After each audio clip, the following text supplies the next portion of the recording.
Bab 911, bulan purnama menyegel air terjun. Zuo Fan terjatuh ke tanah. Mengabaikan sepenuhnya Sang Guan Yulin yang pucat dan sekarat atau Sang Guan yang terkejut dan membeku. Matanya yang dingin tertuju pada air terjun. Tangannya terangkat untuk memulai susunannya.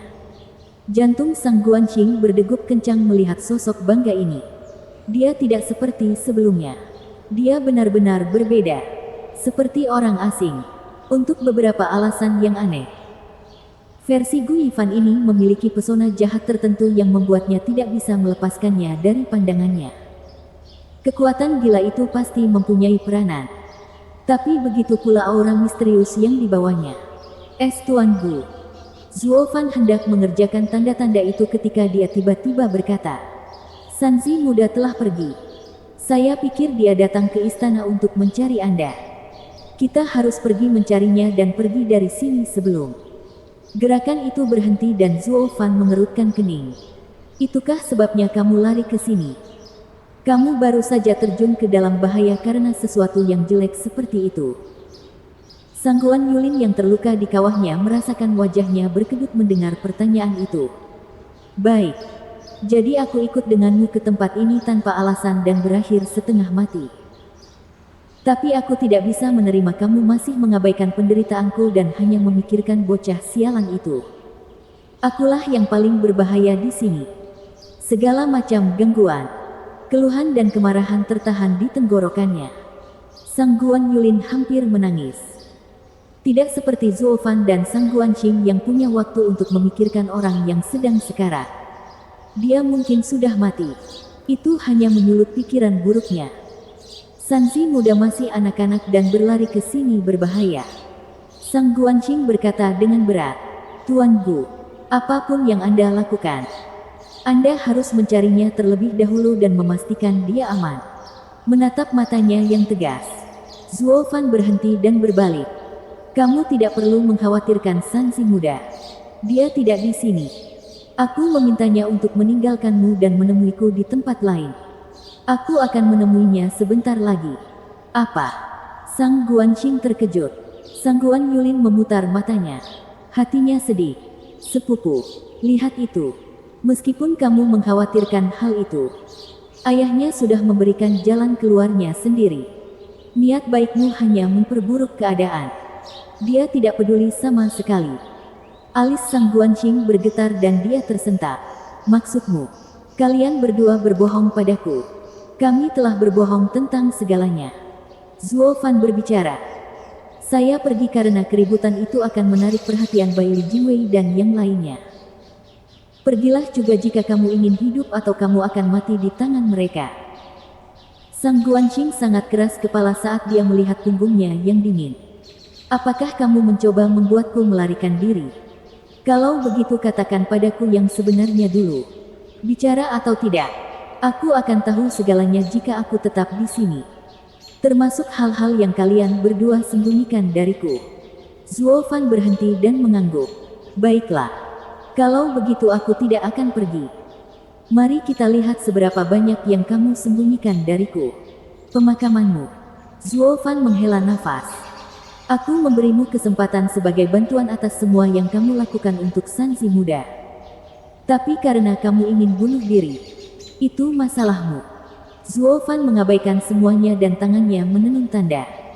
Dengan setiap gerakan yang lepas dari tangan Zuo Fan, jari-jarinya tampak seperti kunang-kunang yang menari di kegelapan. Mencuri napas Sang Guan Qing. Gerakan halusnya menunjukkan keahliannya dalam susunan dan membuat gadis kecil itu takjub tanpa henti. Alkemis tangguh yang dia pikir adalah Zuo Fan ternyata bukan satu-satunya bakatnya. Arai juga merupakan bagian dari repertoarnya. Siapa pria ini? Wajah Sang Guan Qing tampak bodoh. Mata Zuo Fan tetap dingin. Fokus pada air terjun yang tak berujung dan tangannya yang menari. Bangkitlah, wahai bulan, di langit. Biarkan ombak naik dan mencapai ketinggianmu. Biarkan mereka memasuki istana bulan sebagai kabut. Sifatku membeku di dalam. Zuo Fan menyelesaikannya dengan mengulurkan jari. Air terjun giok melonjak, bergetar dan bergerak. Air memercik kemana-mana dalam kabut halus. Bulan di atas, tertarik pada sesuatu, memancarkan sinar dinginnya ke air terjun. Cahaya bulan yang terang menyengat mata. Udara sedingin es yang menusuk tulang dan membuat semua orang di dekat air terjun menggigil. Air terjun kini berguncang lebih keras, seperti gemuruh ombak besar. Mata Sang Guanyan yang hilang menyaksikan tontonan itu dengan kaget. Arai macam apa ini? Dan mengapa Tuan Gu mengaturnya? Sang Guanqing mengarahkan pandangan penasarannya pada Zuo Fan, yang wajahnya yang sedingin es akhirnya menunjukkan senyuman tipis. Cahaya bulan yang mencolok bersinar lebih terang sebelum memudar untuk selamanya, menampakkan pemandangan yang menakjubkan bagi Sang Guanqing. Air terjun yang megah dan menakjubkan membeku dalam patung es berkilauan yang membentang bermil-mil. Pemandangan indah itu menyentuh hati gadis ini. Pak, Zuo Fan menusuknya dengan jari dan esnya hancur. Hancur berkeping-keping. Dengan ini, air terjun yang membeku tidak ada lagi dan air terjun giok pun lenyap. Terowongan angin dunia sekarang telah disegel, memastikan susunan gambar di dalamnya tidak akan rusak. Pekerjaannya selesai di sini. Apa yang kamu lakukan? Bagaimana kamu bisa menghancurkan sesuatu yang begitu indah? Sang Guanqing mendengus karena kehilangan. Mengeluh kepada Zuo Fan. Zuo Fan menggelengkan kepalanya. Gadis yang bodoh. Dengan keributan itu, orang-orang itu seharusnya menuju ke sini. Namun Anda tidak peduli dengan kehidupan kecil Anda, tetapi beberapa pemandangan. Menurutku kamu setajam kelereng. Zuo Fan mendengarkan pembantaian itu mereda. Apa pedulimu? Tidak bisakah aku mati saja dengan gambaran itu sebagai hal terakhir yang kulihat? Sang Guanqing mendengus padanya. Tapi pada akhirnya menghela nafas. Bagaimanapun juga, dia bukanlah orang yang bisa melihat kenyataan. Namun saat ini, keinginannya untuk mengetahui rahasia pria ini bertentangan dengan sifatnya. Jadi dia keras kepala. Sang Guanqing mengintip ke arahnya sambil tersenyum pahit. Sang Guanqing yang meremehkan laki-laki akhirnya melakukan hal bodoh seperti itu juga. Suara orang-orang yang mendekat terdengar dari medan perang. Setelah pertempuran berhenti, kembali ke 2 menit yang lalu, klan Sangguan dan para penjaga terjerat dalam pertarungan sampai mati. Darah mengalir seperti sungai dan korban menumpuk semakin tinggi. Namun tampilan berdarah itu pun tidak bisa meredakan kekhawatiran Bai Li Jingwei. Adapun para yang mulia, dengan salah satu dari mereka terluka, pendirian mereka semakin goyah terhadap Dan Qing Shen. Ditambah dengan Bound Heaven Arai milik Bai Li Jingwei, klan Sangguan telah tamat. Tidak ada seorang pun yang akan meninggalkan tempat ini hidup-hidup. Tidak termasuk Sangguan Fei Xiong atau para yang mulia. Kekuasaan wilayah timur akan jatuh, dan sebuah rumah akan terpecah belah. Itu akan memberi Bai Li Jingwei momen yang tepat untuk menyerang. Akibatnya, aliansi 4 daratan akan mengalami keretakan dan wilayah tengah akan memiliki peluang terbaik untuk berperang dengan mereka. Dari kelihatannya, ada kemungkinan besar Bai Li Jingwei melihat tanah bersatu di masa hidupnya. Pertarungan malam ini mempengaruhi kesatuan seluruh negeri. Bai Li Jingwei sangat menghormatinya. Hanya saja ada perasaan yang mengganggu. Bahkan saat kemenangan sudah di depan mata, sesuatu yang tidak bisa dia goyangkan. Di mana masalahnya? Apa yang aku lewatkan? Bai Li Jingwei tenggelam dalam pikirannya. Bab 912, melarikan diri. Kepala klan. Setengah dari pasukan kita sudah mati. Kita tidak bisa bertahan lebih lama lagi. Kepala klan. Kita tidak bisa menerobos. Musuh terlalu kuat. Kepala klan. Kita dikepung. Kepala klan. Yang mulia tidak tahan lagi. Setiap teriakan bersifat mendesak dan membawa bencana saat sampai ke telinga berdarah Sangguan Fei Xiong. Saya salah. Sepenuhnya salah. Dia seharusnya tidak mengambil risiko untuk keserakahan setelah dia tahu Bai Li Jingwei dan Dan Qing Shen ada di sekitar. Tapi dia tetap mencari Soaring Sword dan melihat di mana hal itu membawanya. Klan Sangguan tidak akan berada dalam kekacauan ini jika bukan karena dia. Yang mulia tidak akan terlalu kesulitan. Itu semua adalah kesalahan kepala klan karena tidak menganalisa situasi. Karena mengabaikan tanda-tandanya. Dia berbalik dari para yang mulia yang kelelahan ke tubuh anak buahnya di tanah seiring dengan tangisan menyedihkan dan cipratan darah. Jeritan mereka memekakkan telinganya dan air mata darah jatuh dari matanya. Saudaraku, aku telah mengecewakan kalian semua. Kepala klan, jangan katakan itu. Itu semua adalah kesalahan Bailey Jingwei yang licik karena menjebak kita. Salah satu pakar Genesis Tech bergegas mendekat dan menahan wujudnya yang kelelahan. Berlumuran darah dan goyah saat dia meludah. Kita hanya perlu menangkapnya dan Sangguan Feiyun harus melepaskan kita. Pria itu memimpin yang lain. Saudara-saudara, ikuti saya. Ambil Bailey Jingwei dan bantu kepala klan melarikan diri. Ambil Bailey Jingwei. Bantu kepala klan melarikan diri. Orang-orang klan Sangguan meraung seperti manusia buas yang bertanggung jawab atas Bailey Jingwei. Pria tersebut masih berdiri dengan tenang di belakang ratusan penjaga. Tidak meninggalkan celah untuk dieksploitasi. Sebuah kelompok berunjuk rasa di bawah seruan pembunuhan. Hanya menggunakan keberanian yang sembrono dan tindakan bunuh diri dalam upaya untuk terus maju. Tapi kelompok penjaga yang ketat itu kejam. Saat lolongan itu memakan udara dan anggota badan berterbangan ke segala arah. Kelompok penyerang kecil itu dikalahkan dan Sangguan Feixiong terjatuh ke tanah dengan putus asa. Mata mati itu hanya melihat darah. Hatinya dalam cengkeraman siksaan. Perdana Menteri. Para pencuri kehilangan kemauannya dan pertarungan akan segera berakhir. Seorang penjaga melaporkan ketika dia melihat semangat Sangguan Feixiong memudar. Mengejek. Rencana Tuan brilian dan tak terkalahkan. Bailey Jingwei mengangguk dengan wajah kaku. Namun mengerutkan kening bukannya tersenyum. Dia melihat ke kejauhan. Ke arah keheningan di depan dan berkata, pertarungan telah berlangsung selama beberapa jam sekarang. Jadi mengapa tidak ada apapun yang datang dari Raja Pedang Feiyun? Apakah ada sesuatu yang terjadi di sini? Hahaha. Perdana Menteri terlalu khawatir. Apa yang terjadi jika seluruh klan Sangguan terjebak di sini? Penjaga itu membungkuk. Lagi pula, kemenangan ada dalam genggaman kita. Bahkan tanpa bergabungnya Raja Pedang Feiyun, itu akan baik-baik saja. Pencuri ini tidak kemana-mana. Hehe. Bailey Jingwei merenung dan mengangguk. Mungkin itu masalahnya. Tapi dengan adanya Raja Pedang Feiyun, itu akan menyelamatkan kita dari masalah. Ledakan. Sebuah ledakan keras menenggelamkan suaranya. Mengguncang udara yang tidak terlalu jauh. Bailey Jingwei tersentak dan menoleh. Suara mendesing. Cahaya bulan yang dingin menyinari seperti pilar di wilayah fana ini. Dengan segala kemuliaannya.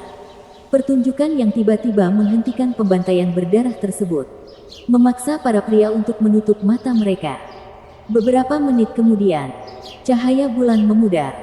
Namun keterkejutan di wajah para pria itu tidak hilang. Apa itu tadi? Bailey Jingwei mengangkat alisnya karena gangguan yang tiba-tiba itu. Dia melihat sekeliling dan berseru. Disitulah air terjun giok berada. Pedang yang melonjak. Kami telah dipermainkan. Bailey Jingwei gemetar dan tampak terkejut dengan penemuan itu. Dia berpaling ke klan Sangguan. Diambang kematian dan dipenuhi dengan keraguan-raguan. Tapi kemudian dia membentak.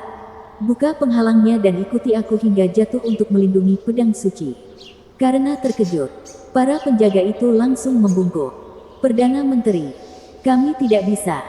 Para pencuri akan jatuh. Jika kita membuka penghalangnya, mereka akan kabur. Pak. Bailey Jingwei menamparnya dengan keras karena marah. Budak sialan. Sejak kapan kamu menjadi Perdana Menteri? Tidak ada yang lebih penting dari pedang melonjak. Itu adalah barang yang diinginkan Patriark. Kalau kita kalah, aku tidak bisa menanggung akibatnya. Begitu pula kalian semua. Jangan hanya berdiri di sana. Bukalah. Dengan gemetar. Pria itu menganggukkan kepalanya dan membuat tanda bersama yang lain untuk membuka penghalang. Ruangan menjadi bersih dengan riak dan udara malam yang sejuk menerpa wajah mereka. Klan Sangguan tidak pernah merasa begitu hidup karena setiap napas baru terasa begitu berharga. Karena belum pernah melalui pertarungan putus asa seperti itu sebelumnya. Baru sekarang mereka menyadari betapa nikmatnya hidup. Raja Pedang Pembelah Naga. Berhenti bertarung dan ikut aku untuk melindungi pedang melonjak. Klan Sangguan mungkin santai sekarang. Tapi kelompok Baili Jingwei gelisah.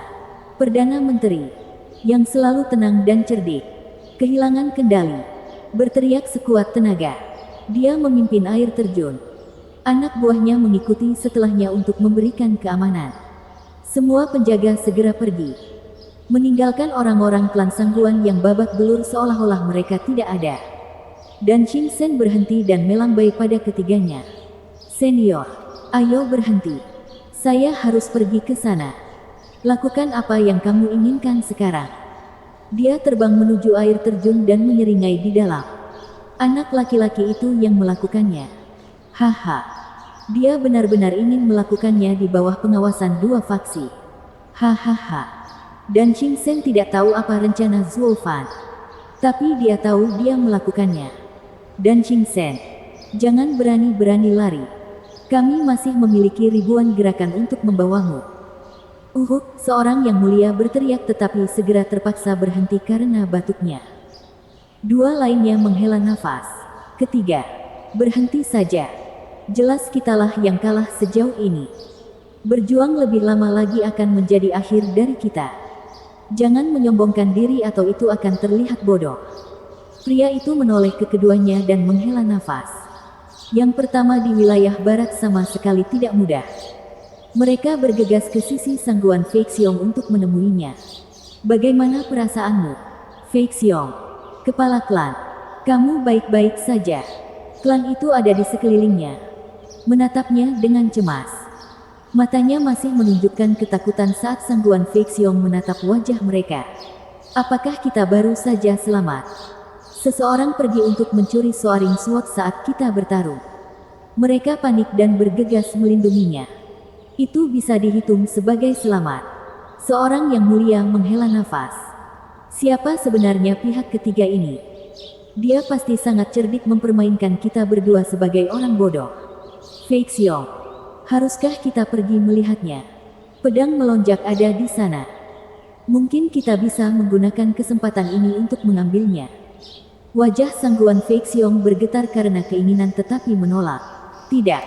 Keserakahan kami membuat kami menderita banyak korban sejauh ini. Kita tidak bisa melalui bencana lain. Saya ingin semua klan Sangguan mundur.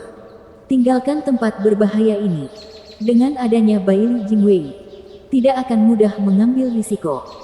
Sebaiknya jangan terjebak dalam jebakan lain. Tapi Soaring Sword sangat dekat. Apakah kita akan membiarkannya begitu saja? Tidak. Aku dan Yang Mulia adalah yang terkuat dan bisa melarikan diri dengan mudah. Kita akan pergi. Seorang Yang Mulia merasa tidak puas namun sikap Sangguan Fei Xiong tetap teguh. Sisanya harus meninggalkan Flying Cloud City dan bertemu dengan yang lain di luar. Kepala klan, pikiranku sudah bulat. Sangguan Fei Xiong memotong protes mereka. Saya telah melakukan satu kesalahan dan tidak akan membuat kesalahan lainnya. Sangguan Fei Xiong memang penting. Tapi aku tidak akan merusak masa depan klan Sangguan karenanya. Orang-orang itu tidak punya pilihan selain menyerah atas desakan kepala klan mereka. Yang Mulia mengangguk. Pasukan utama klan Sangguan dengan mudah lolos dengan peta Zhuo Fan sementara Sangguan Fei Xiong dan para Yang Mulia pergi ke air terjun. Tidak menyadari bahwa pedang melonjak yang diperebutkan oleh kedua faksi telah dengan mudah diambil. Diambil oleh orang yang sama yang mereka anggap sebagai pion belaka. Bab 913 Spekulasi. Suara mendesing. Angin bersiul saat banyak pria turun dari udara sebelum tempat yang dikenal sebagai air terjun giok. Mereka semua menunjukkan ekspresi kaget di tempat kejadian. Beralih dari bongkahan es yang mencair di tanah kedua orang yang dia pikir dia kenal. Yang dia temukan adalah mata sedingin es Zhuo Fan yang membuatnya ketakutan. Membuatnya terhuyung mundur. Baili Jingwei sangat marah. Alisnya bergetar saat pemahaman menghantamnya. Kepribadian pria baik digantikan dengan keseriusan dan kesuraman saat dia membentak Zhuo Fan. Grandmaster Gu, apa sebenarnya ini? Apakah Anda akan memberikan penjelasan? Zhuo Fan tersenyum sebagai satu-satunya tanggapannya. Suara mendesing. Berikutnya yang tiba adalah Dan Xingchen dan Sangguan Feixiong bersama ketiga yang mulia. Keanehan situasi ini juga mempengaruhi mereka. Sangguan Feixiong tampak semakin bingung melihat putri kesayangannya. Apa yang terjadi di sini? Apa yang mereka berdua lakukan di sini alih-alih di tempat pertemuan? Itu adalah pemandangan yang aneh tentunya. Melihat Baili Jingwei, pilar kekaisaran bintang pedang dan 4 besar klan Sangguan berdiri berdampingan. Mereka tampaknya tidak punya niat untuk bertarung sama sekali. Kesenjangan dalam pengetahuan mereka dalam situasi ini telah mengesampingkan sifat dasar mereka. Pikiran mereka terlalu sibuk mencoba memahami apa yang terjadi di sini daripada saling membunuh dalam kemarahan. Semua menatap pemuda di depan dengan keinginan untuk menyelesaikan teka-teki ini. Yaner, apa yang terjadi di sini? Kenapa kamu datang ke sini? Mata Sangguan Feixiong bergerak-gerak, menatap putrinya. Sangguan Qing meringis dan mengintip ke arah Zhuo Fan sebelum menoleh ke ayahnya sambil mengangkat bahu. Ayah, aku sendiri tidak yakin. Saya hanya datang untuk mencari Sanzi muda tapi siapa yang tahu apa yang sebenarnya terjadi? Kamu juga tidak tahu. Lalu mengapa kamu berdiri di sini? Sangguan Feixiong menatap putrinya dengan bingung. Baili Jingwei mendengus. Kepala klan Sangguan, kamu bersikap bodoh sekarang. Sepertinya klanmu bukanlah penyebab jelas di balik ini. Baili Jingwei, apa maksudnya? Apa sebenarnya yang kami lakukan? Sangguan Feixiong memelototinya dengan marah. Klan Sangguan bertindak benar, lugas dan bertanggung jawab. Kita memiliki tindakan kita sendiri, namun tidak pernah merugikan orang lain. Baili Jingwei, sebaiknya kau jelaskan sendiri. Menjelaskan. Baili Jingwei mengangkat alis mengejek. Tidak ada yang lebih jelas dari ini. Kepala klan Sangguan, aku angkat topi untukmu. Anda memiliki keberanian yang serius untuk memainkan permainan berbahaya seperti itu. Untuk mencuri Soaring Sword, kamu menggunakan semua anggota klanmu sebagai umpan sehingga Gu Yifan, seorang anak kecil, bisa bergerak sendiri dan memanfaatkan Light Guard. Hahaha, aku menghormatimu. Gerakan ini luar biasa dan aku tahu kapan aku dikalahkan. Tidak pernah terlintas dalam pikiranku bahwa kepala klan dari klan Sangguan yang selalu saleh juga akan menjadi orang tua yang cerdas. Raja Pedang Feiyun jauh lebih kuat dari Tuan, tetapi tidak memiliki peluang untuk tetap memenangkan posisi kepala dari Anda. Ini menjelaskan alasannya. Sangguan Feixiong terkejut, lebih bingung dari sebelumnya. Yang mulia berteriak, Baili Jingwei, cukup omong kosongmu. Kepala klan kami selalu baik dan benar. Berdiskusi dengan para tetua sebelum menggunakan posisinya. Dia tidak teduh dan kejam seperti yang Anda klaim tanpa malu-malu. Sangguan Feiyun gagal meraih posisi terdepan karena terlalu percaya diri dan gagal mendapatkan dukungan publik. Tidak ada konspirasi sama sekali di sini. Baili Jingwei, ayo bertarung jika kamu mau. Tapi jangan mencoba menodai nama baik kepala klan kami atau kami bertiga akan menempatkanmu di tempatmu. Orang-orang munafik. Baili Jingwei mengejek. Saya menganggap kepala klan memiliki hati yang besar sampai sekarang. Tapi dengan dewannya terbuka untukku, kekejamannya terekspos. Rela menggunakan darah ratusan anggota klannya hanya demi mendapatkan Soaring Sword. Dia tidak lebih dari seorang kepala klan dengan rancangan penguasa negara. Bukan seorang pria terhormat jika saya pernah melihatnya. Ketika rasa jijik Baili Jingwei menjadi lebih jelas, para yang mulia menjadi semakin kesal. Sangguan Feixiong masih tersesat dalam kabut tebal. Apa yang aku lakukan? Bagaimana aku tiba-tiba tidak tahu malu dan licik seperti penguasa? Saya hanya seorang kultivator, menghargai hati, moral, dan integritas. Bagaimana aku tiba-tiba menjadi seperti manusia fana itu? Dan Xingchen menyimpan kesadarannya untuk dirinya sendiri. Menyembunyikan senyuman. Dia hanya mengintip ke arah Zhuo Fan untuk melihatnya menikmati drama tersebut. Anak nakal itu bermain-main dengan orang-orang besar ini sampai akhir. Hahaha. Suara mendesing.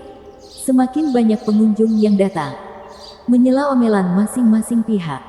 Setelah sia-sia menjaga tempat yang ditunjuknya sepanjang malam, Sangguan Fei Yun akhirnya ikut keributan di sini.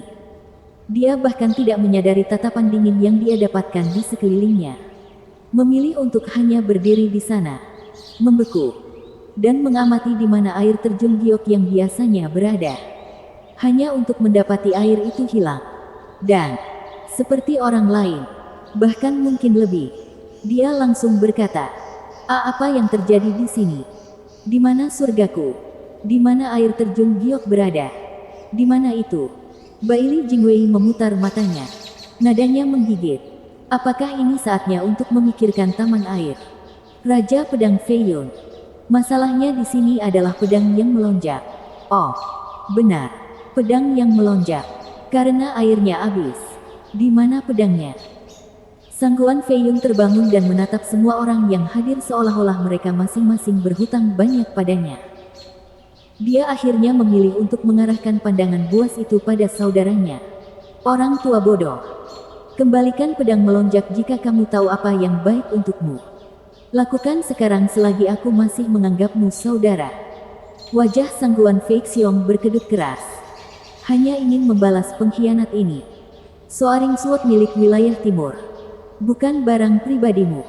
Saya berhak mengambilnya kembali. Meskipun masuk akal untuk mengukur keadaan genting dan menyimpannya untuk dirinya sendiri. Akankah dia mengakui bahwa dia memilikinya dengan mengatakan itu? Bertarung lagi tanpa mengetahui alasan di baliknya akan membuat mereka terlihat seperti lelucon. Pihak ketiga yang memiliki pedang akan menghabiskan waktu hidupnya dengan mengorbankan kita. Oleh karena itu, Sangguan Fei Xiong mengabaikan ancaman dan ejekan yang terang-terangan itu. Dan malah berkata dengan nada gelap, saya tidak memilikinya. Siapa lagi yang ada di sana? Berhentilah bersikap bodoh. Siapa yang akan mempercayaimu? Sangguan Fei Yun mengejek. Wajah Sangguan Fei Xiong menjadi gelap. Baili Jingwei menyeringai. Kepala klan Sangguan, tolong berhenti bermain-main denganku. Mungkin bukan pada Anda, tapi pada orang lain. Tapi bukankah dia juga berada di pihakmu? Baili Jingwei menunjuk Zuo Fan dengan marah. Semua mata tertuju pada pemuda itu. Tapi Sangguan Fei Xiong sebenarnya tertawa mendengarnya. Perdana Menteri Baili. Semuanya salah. Soaring Sword hanya melihat klan Sangguan dan bukan siapa-siapa. Sangguan Fei Yun mendengus. Sangguan Fei Xiong juga harus setuju. Soaring Sword cukup disengaja dan hanya menyukai orang-orang yang sudah lama bersamanya. Ia tidak hanya berdiri dan menerima anak nakal yang nyaris tidak dilihatnya. Itu tidak mungkin. Baili Jingwei masih tampak yakin dengan spekulasinya. Area tengahnya terdapat pedang sundering. Jadi tentu saja aku tahu sifat senjata suci. Saya hanya merasa Grandmaster Gu dapat mengambil senjata ilahi meskipun tidak menjadi bagian dari klan Sangguan. Benarkan, Grandmaster Gu? Alis Zuo Fan terangkat dan memandang arah penyerang biduk dengan senyuman licik. Dia mengabaikan semua orang saat dia berjalan menuju Big Dipper Striking Arai. Perdana Menteri Baili sungguh tajam dalam segala hal. Hahaha. Jadi, kamu memang memiliki pedang suci. Baili Jingwei berteriak.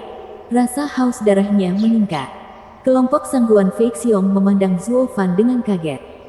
Bagaimana? Dia bukan anggota klan Sangguan. Bab 914, seluruh kebenaran. Tidak meninggalkan Zuo Fan dari pandangannya. Sangguan Fei Xiong berbicara dengan mata gemetar. Yi Fan, apa yang terjadi di sini? Mengapa Soaring Sword akan bersamamu? Kami telah menderita karena penyergapan orang lain dan sekarang Anda harus menjelaskan beberapa hal.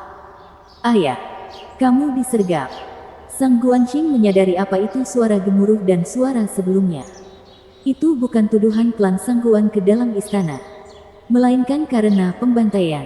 Ayah, bagaimana dengan orang-orang kita? Berapa banyak yang meninggal? Sangguan Fei Xiong menggertakkan giginya. Ada banyak yang tewas. Tapi untungnya gangguan di sini membuat Baili Jingwei menghilangkan penghalang dan kami sekarang lolos dari kekalahan total. Sang Guanqing menghela nafas. Kekhawatirannya mereda. Tetapi juga membuat Zuo Fan terlihat tidak percaya. Tuan Gu, mengapa kamu melakukan ini?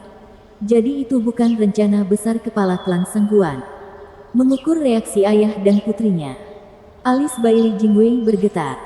Sangguan Fei Xiong memandangnya seperti orang idiot. Kata-katanya merendahkan.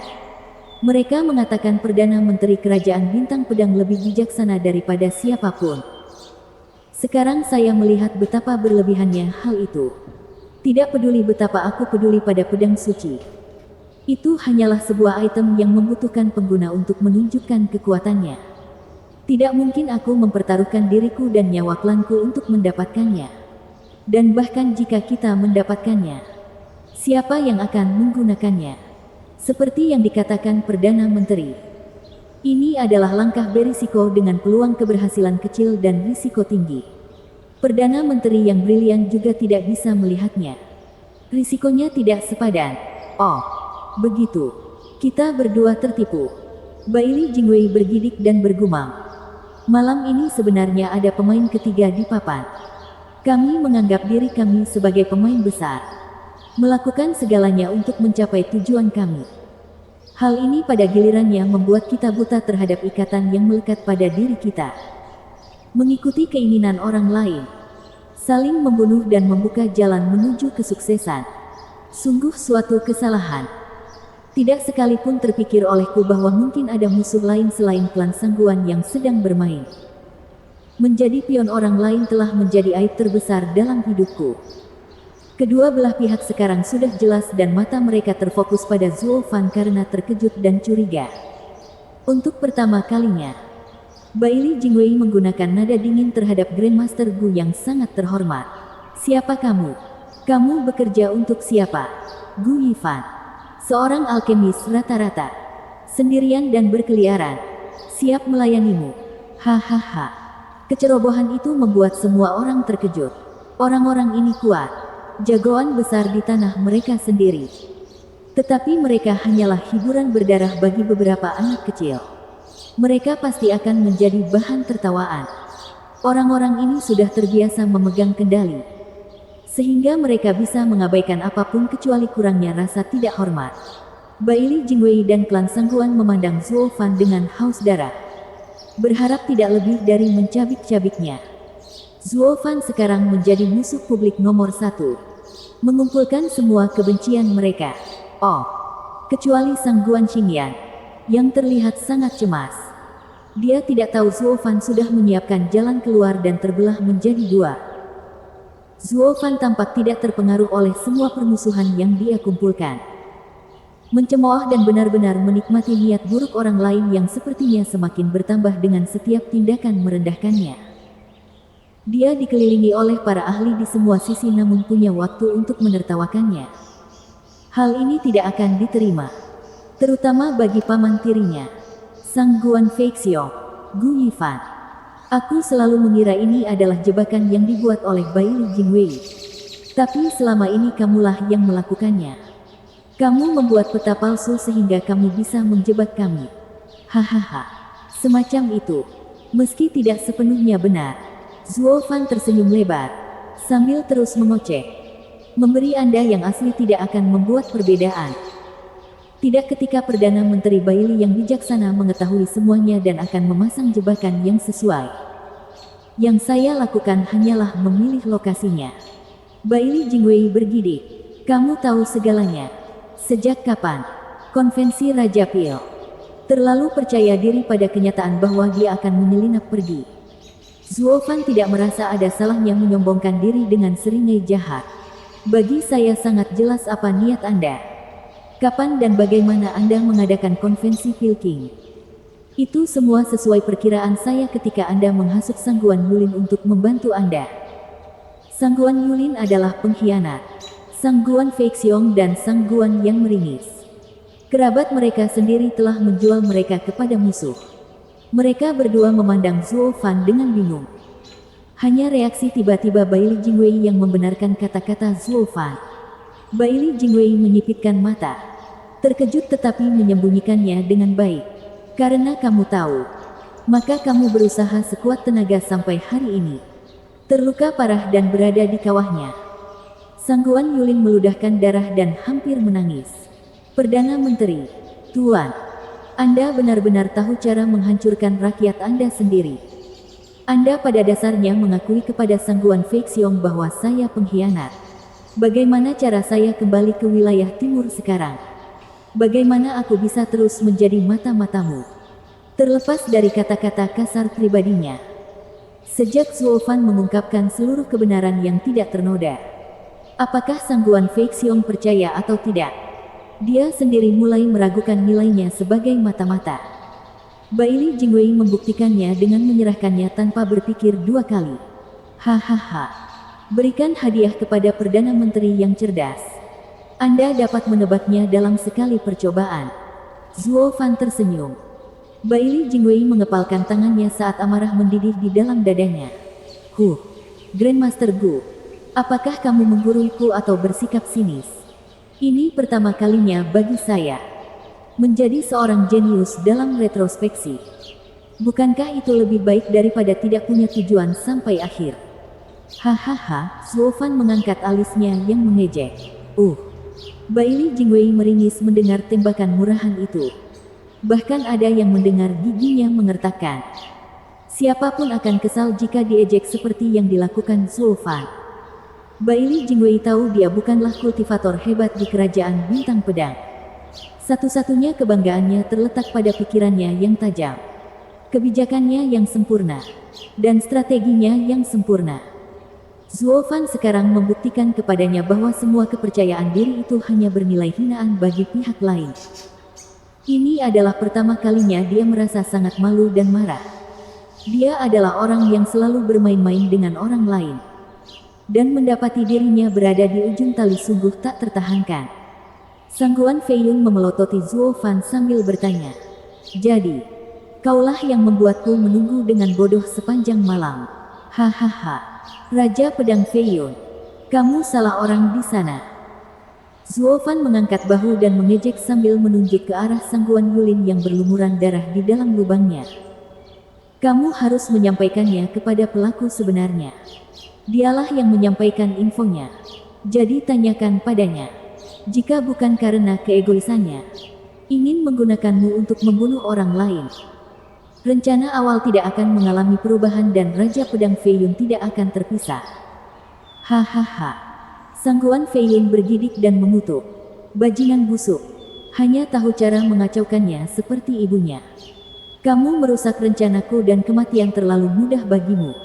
Hati Sangguan Yulin mencelos. Gemetar ketakutan dan mengutuk dalam hati. Bagaimana Gu Yifan mengetahui urusanku? Apakah dia mengawasiku selama ini? Zhuo Fan menyeringai. Murid yang baik. Rencanaku berhasil berkat kamu. Hahaha. Orang tua yang sakit. Dengan pengenalan kata-kata itu muncullah teror dan muncrat darah lagi. Bagaimana aku bisa begitu buta? Orang sakit tua yang menyiksanya begitu lama.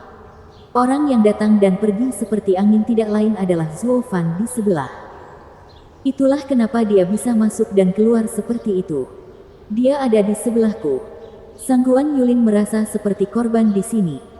Pikirannya terluka oleh kebenaran yang mengejutkan. Tubuhnya juga mundur. Terpaksa meludahkan darah terus-menerus.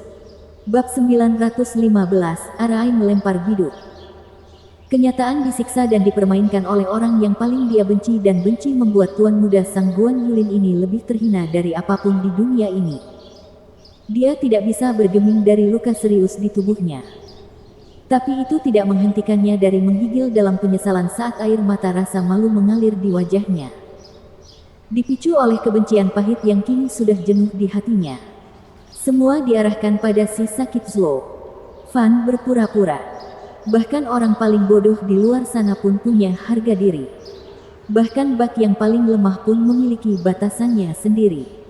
Dia bisa menerima menjadi budak ahli iblis karena dia lebih lemah. Tapi Zhuo Fan adalah rekannya yang tidak pernah dia temui secara langsung. Mengetahui bahwa rekan ini lebih kuat, keterkejutan di benaknya membuatnya merasa mual. Dia adalah tuan muda dari klan terbaik di wilayah timur. Beraninya dia dipermalukan oleh sampah masyarakat yang jahat. Jadi, Jika dia tahu sejak awal bahwa orang sakit yang memperbudaknya adalah Zhuo Fan, dia tidak akan pernah menyerah sampai mati. Atau memastikan untuk merencanakan dari bayang-bayang melawannya.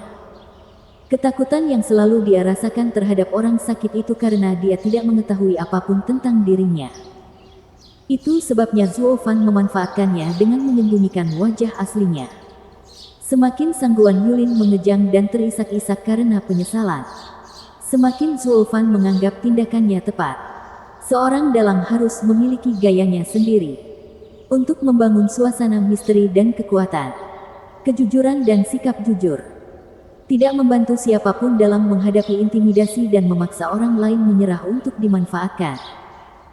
Yang lain melihat gerakan menyeramkan Sangguan Yulin dan merasa tidak enak badan. Apa yang salah dengan dia? Apa masalahnya? Bukannya dia satu-satunya yang punya pang itu. Kita semua telah ditipu. Menangis karena hal seperti ini menunjukkan pikiranmu lemah. Baili Jingwei agaknya bisa merasakan rasa sakit yang dialami Sangguan Yulin. Itu adalah penghinaan yang mulia dan mulia. Dalam darah mereka, tak satu pun penonton lain yang bisa merasakannya.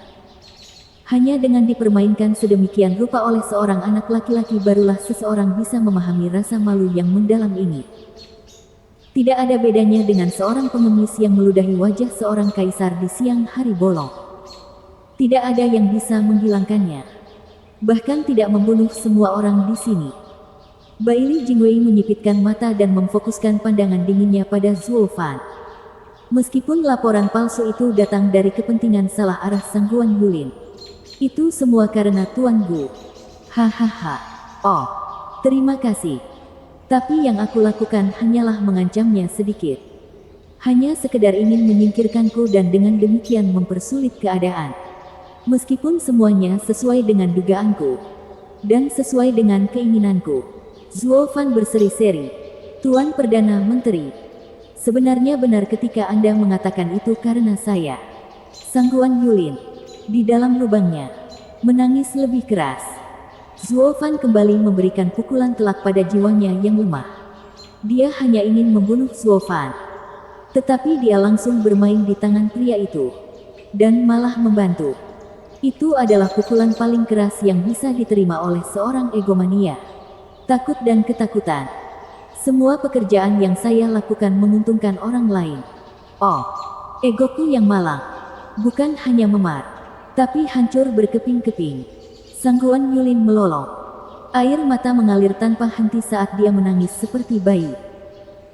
Sungguh menyedihkan, bahkan kebencian yang dirasakan orang lain terhadapnya perlahan berubah menjadi kemarahan pada pria ini karena berkubang dalam kesedihan atas nasib buruknya.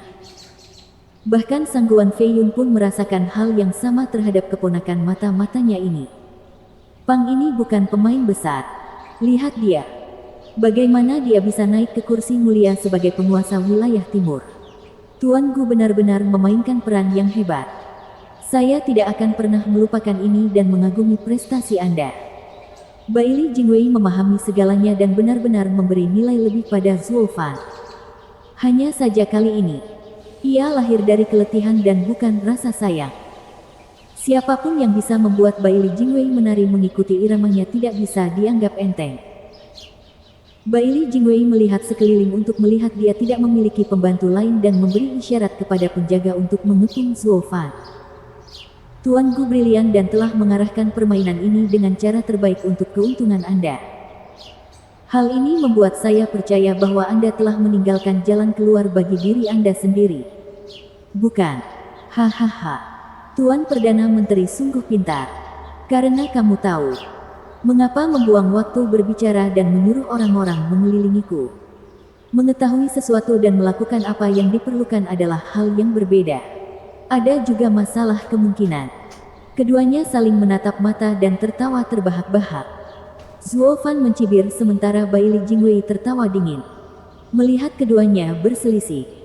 Hanya melihat satu sama lain sebagai musuh yang layak. Membuat Sangguan Fei Xiong dan para yang mulia dijauhi dan diabaikan.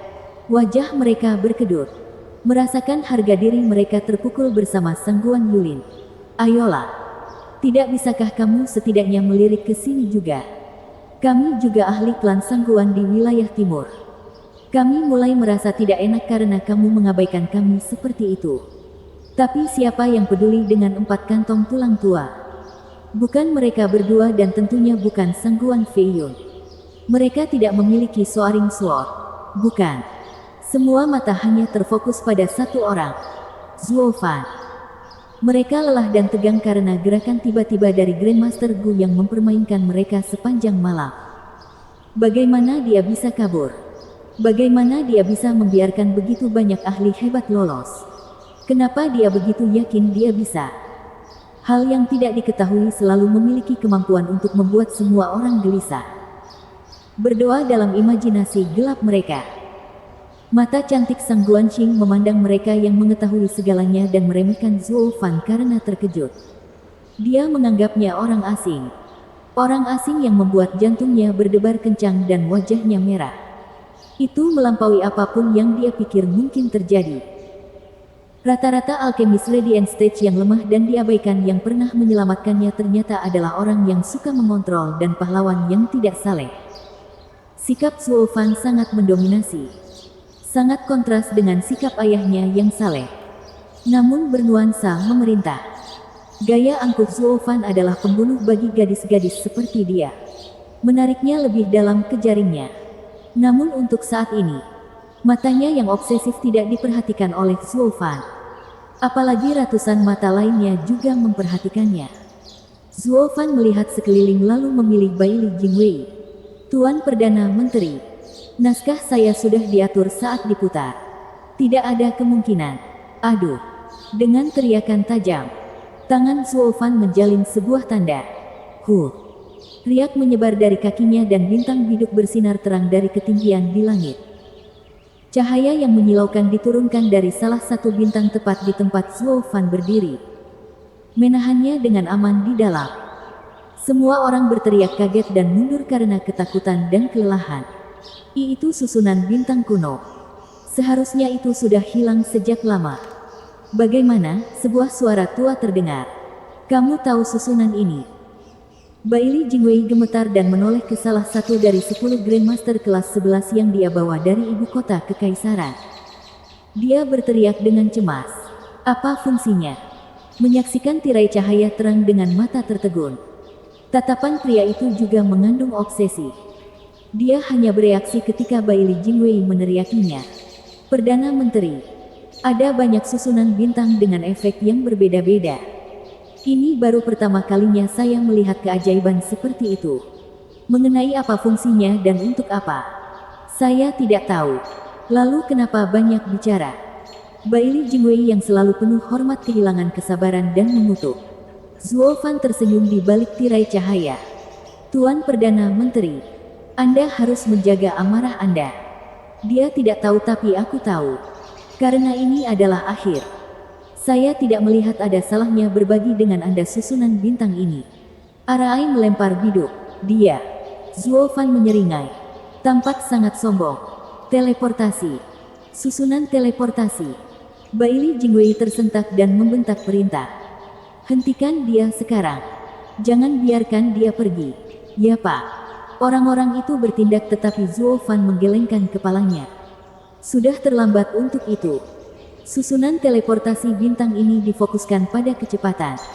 Setelah diaktifkan, itu seketika.